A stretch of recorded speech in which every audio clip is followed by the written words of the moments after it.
Undeclared wars are commonplace. Tragically, our government engages in preemptive war, otherwise known as aggression, with no complaints from the American people. Sadly, we have become accustomed to living with the illegitimate use of force by government. To develop a truly free society, the issue of initiating force must be understood and rejected. What if sometimes, to love your country, you had to alter or abolish the government? What if Jefferson was right? What if that government is best which governs least?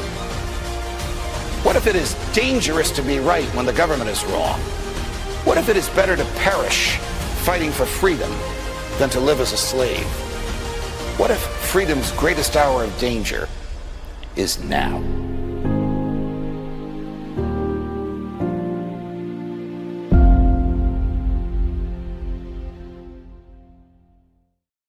Hi, everyone. Judge Andrew Napolitano here for Judging Freedom. Today is Wednesday, January 28th, 2026. Gilbert Doctorow joins us now. Gilbert, always a pleasure, my dear friend. Before we get to your analysis and understanding of the negotiations in Abu Dhabi and related matters, can you tell us if there's any palpable, any noticeable reaction in Europe to the killings on American streets by agents of the federal government allegedly enforcing U.S. immigration law? Particularly, I'm talking about the two murders in Minneapolis, Minnesota. Oh, there's a lot of coverage of it here, not only on the BBC, but on the local Euronews and in the newspapers here in Belgium. And the reason is obvious. There's a lot of unhappiness among officialdom over what happened at Davos. They all know that Europe was humiliated, and they are looking for fault lines in MAGA, in the United States, misbehavior by Mr. Trump that causes pushback in the American public, so that they can show that he is not the all-powerful person that he presents himself to be. So there is this bit of revenge seeking in the coverage of events in the States. You know, you and I are both consume the Financial Times. You obviously get it in Europe before we get it here. But top of the fold in this morning's Financial Times, I'm looking at it now, are a half dozen ICE agents armed to the teeth in this international financial newspaper. So they must, and they have a great finger on the pulse of people's thinking. They must understand that this is a very serious issue, whether it's revenge against Trump for his behavior last week, or whether it's because this is a moral issue. What is the EU view of Trump's behavior in Davos last week? I think they would rather forget it. I think that the Prime Minister of Belgium made a statement which was picked up by media, and the Russians immediately carried it because it was so impactful. He said that we were living fairly happily as vassals, and now we face unhappiness as slaves. And that is what they saw themselves to be. First, the open admission that they were vassals, which was a term that Zbigniew Brzezinski first applied to the European allies in his 1990s book on the Great Grand Chessboard. Well, they were accepting it now. Nobody spoke about it until now, and now it's out that they are vassals and that they are in a worse position. So this was not accidental. It was not Trump going off his speech. It was intentional. And since we're going to be talking about Russia, it was very warmly received in Russia because it changed entirely the chances of a peace brokered by Trump. What is the Kremlin's view of Trump as a president? cagey, unable to, unpredictable, self-centered, worthy of trust, a worthy negotiating partner. What do you think Vladimir Putin and Sergei Lavrov think of Donald Trump, the man? First of all, admiration for his success. They do not question whether it is good or bad. As Peskov himself said, with respect to Greenland, we won't comment on whether this is good or bad, but it is impressive. It is going to make history in the United States and in the world at large. And in that regard, they take Trump very seriously. Now, it also is clear that there are no illusions. It's stated on, again, the voice of the Kremlin through these authoritative talk shows. It is stated that Trump is not a friend. So Trump is a very serious and, of course, unscrupulous competitor. And Trump can and is doing serious harm to the Russian economy, which forces those who are managing the economy to throw out all of the free market delusions that Russia had in the 1990s, and to make in an institutionalized way what they're now doing on an interim basis, which is running the economy in a managed way as a planned economy. So there are big changes in the way Russia is managed, is governed, that are a direct result of what Mr. Trump has done. He is a necessary talking partner, and I take very seriously the chances of success in the peace talks that he is brokering. I'm moving now to Abu Dhabi.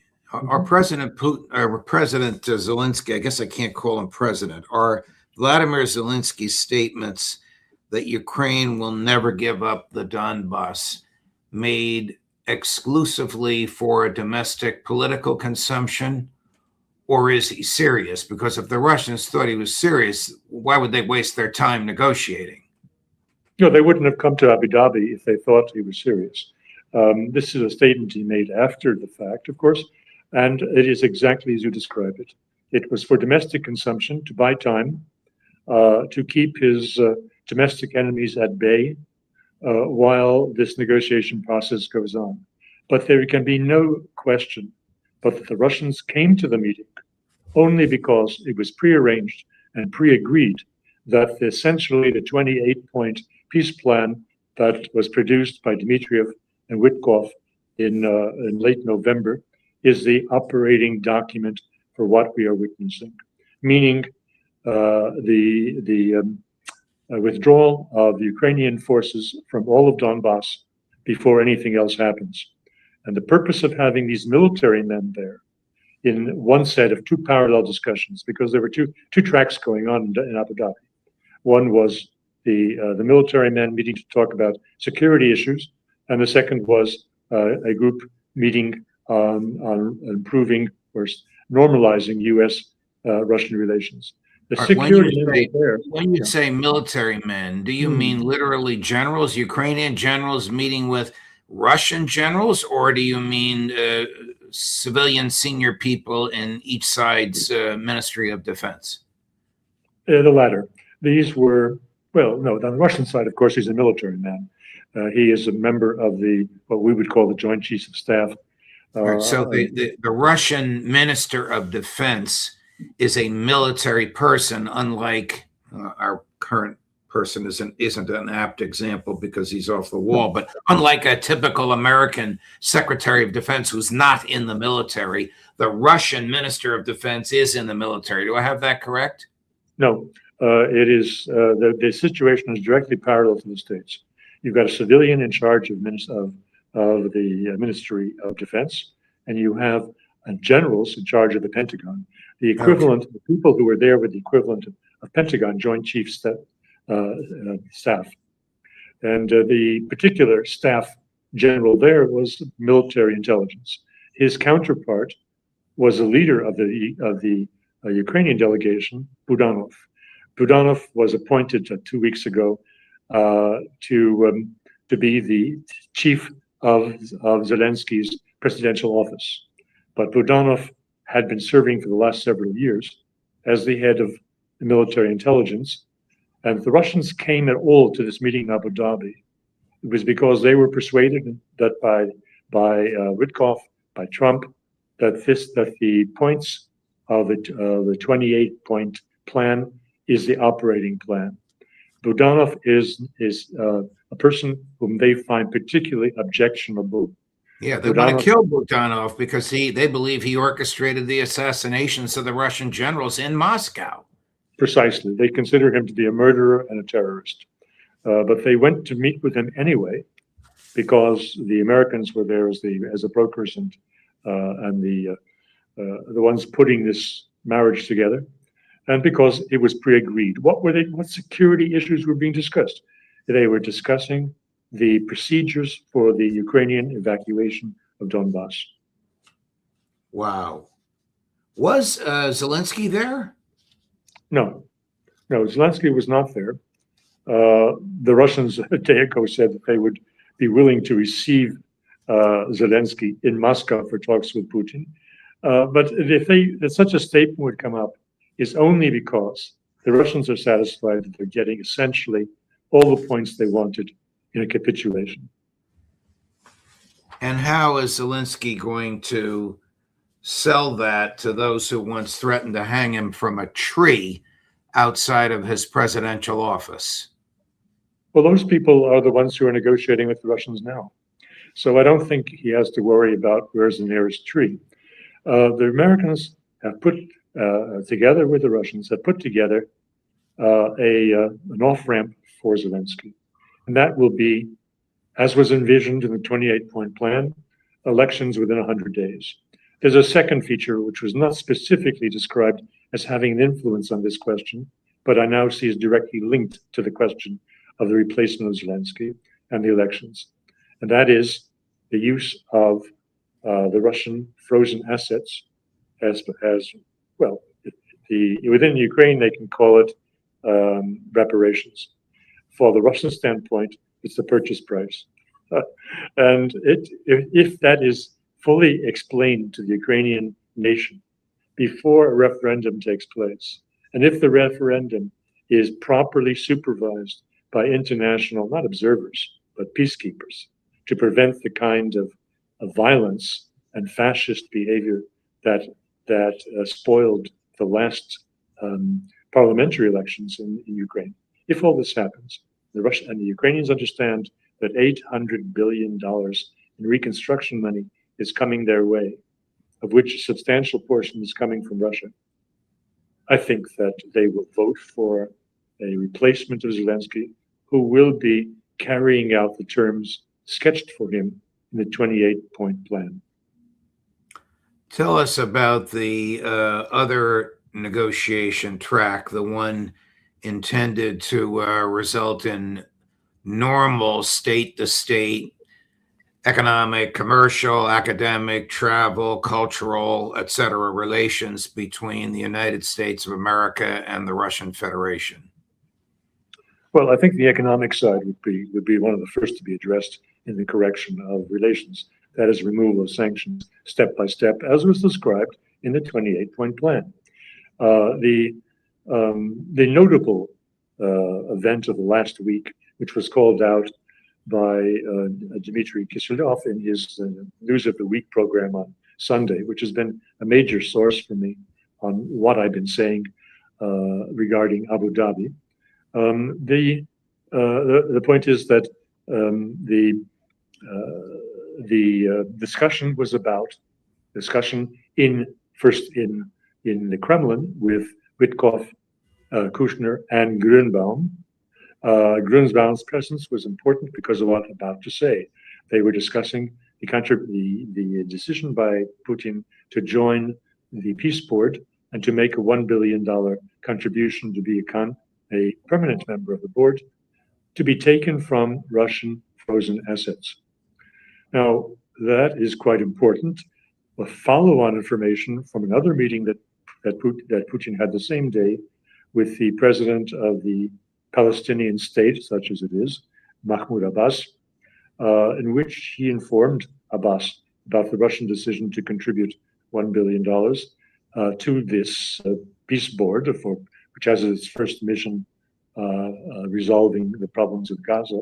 And he also said, and this is not covered by anybody else, that Russia's additional $4 billion in frozen assets in the United States would be made available towards the reconstruction of Palestine.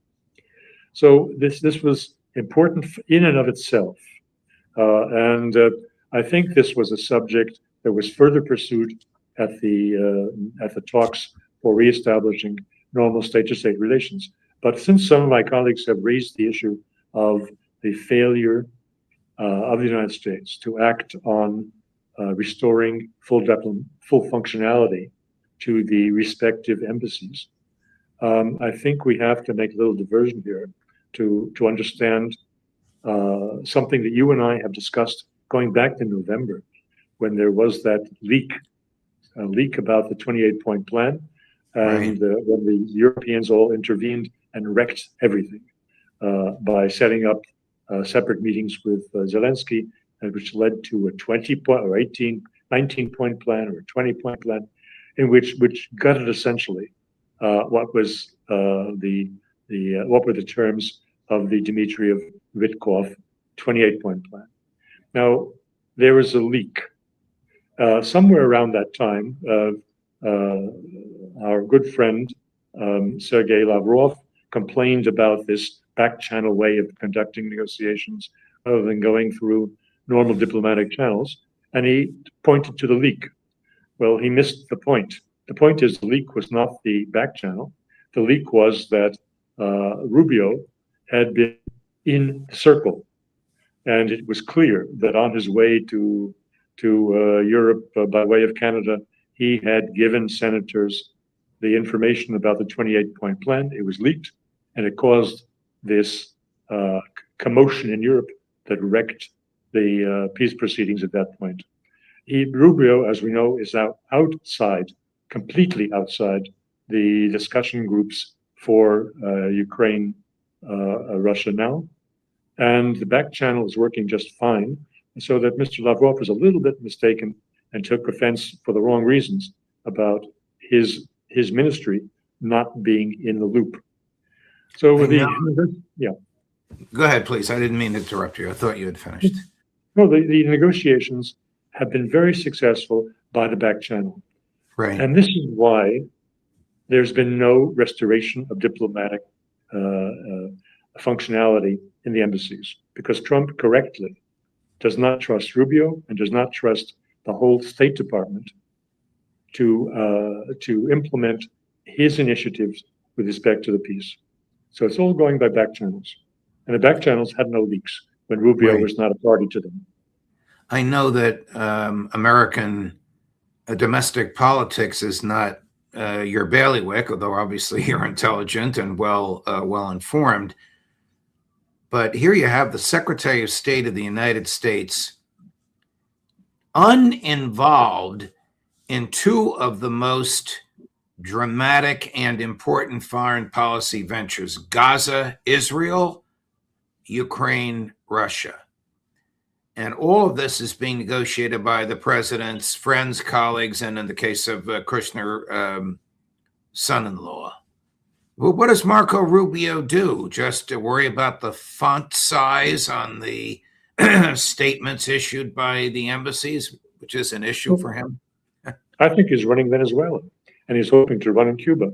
So Trump has found something for Rubio to sink his teeth into, to find, to prove himself, and to prepare for his candidacy for the next presidential elections or nomination procedure within the party.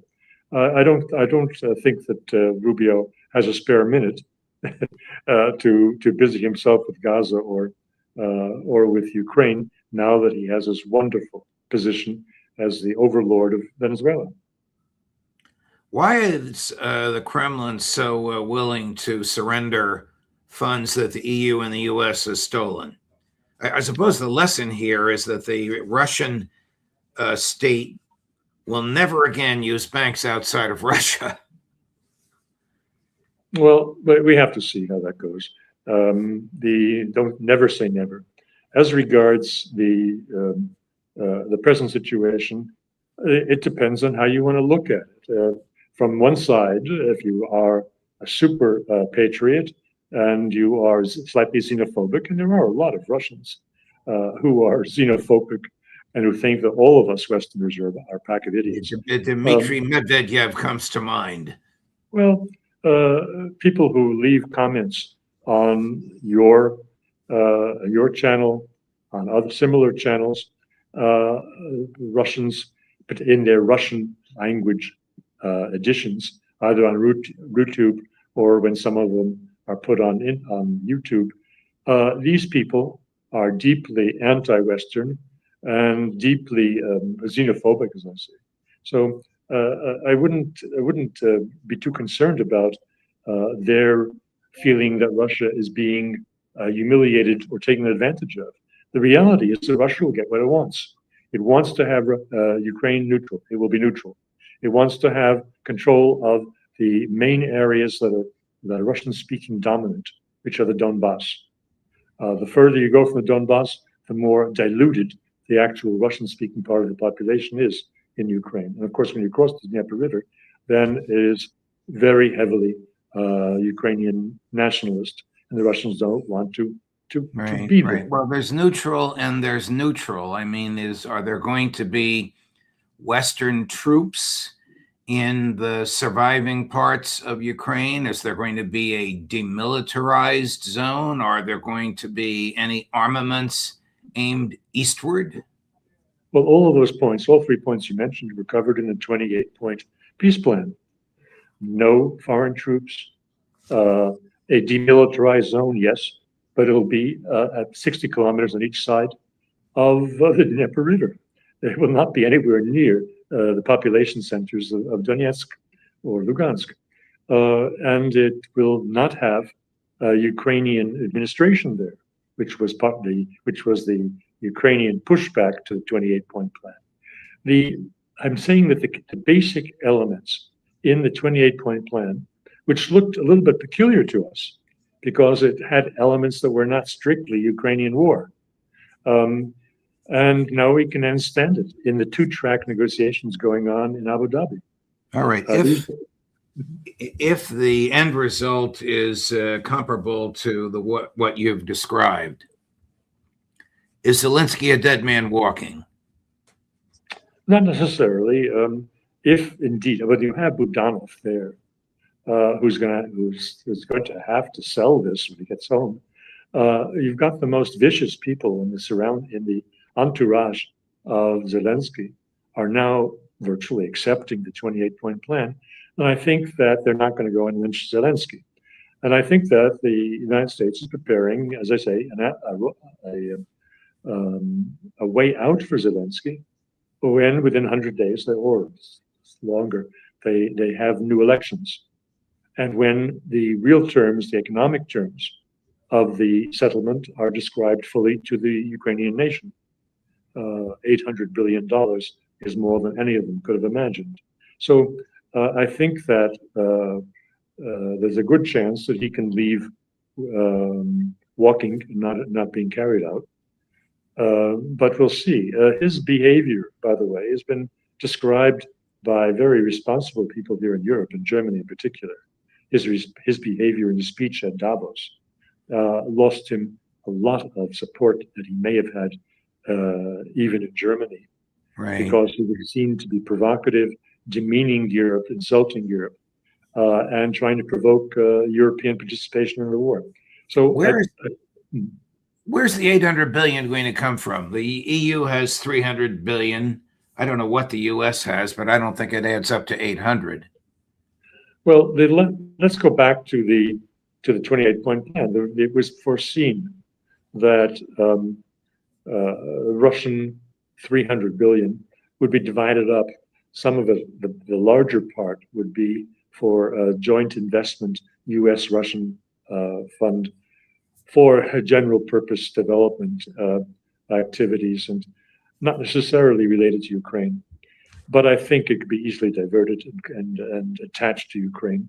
If I recall properly, that plan foresaw a 100 billion euro or dollar contribution by the EU, considering that they just approved these this 95 billion 2-year loan to Ukraine. I don't think it's unreasonable to tell them, well, since you were putting up that money to be considered a loan against reparations, why don't you just keep it there, directed to Ukraine, and contribute it to the peace board for development or redevelopment of Ukraine. So you already would have something like 400 billion. And I think that that Mr. Trump's finance guy, Fink, who is president or chairman, CEO of BlackRock, as well as the co-chairman of the World Economic Forum, I think he has the connections to line up additional funds for investment in Ukraine. So the money could be found. Gilbert Doctorow, thank you very much, my dear friend. A fascinating, fascinating conversation and an eye-opener, at least for me, and I suspect for a lot of our viewers, as to what's happening in Abu Dhabi, and to the extent that this produces an amicable result. I will say publicly, Gilbert Doctorow has been right all along. But of course, what remains to be seen what happens. All the best to you. We'll see you next week. All right. Goodbye. Bye. Coming up later today at 11 this morning, Max Blumenthal. At 1 this afternoon, Professor Glenn Deason. At 3 this afternoon, the great Phil Giraldi, Judge Napolitano for Judging Freedom.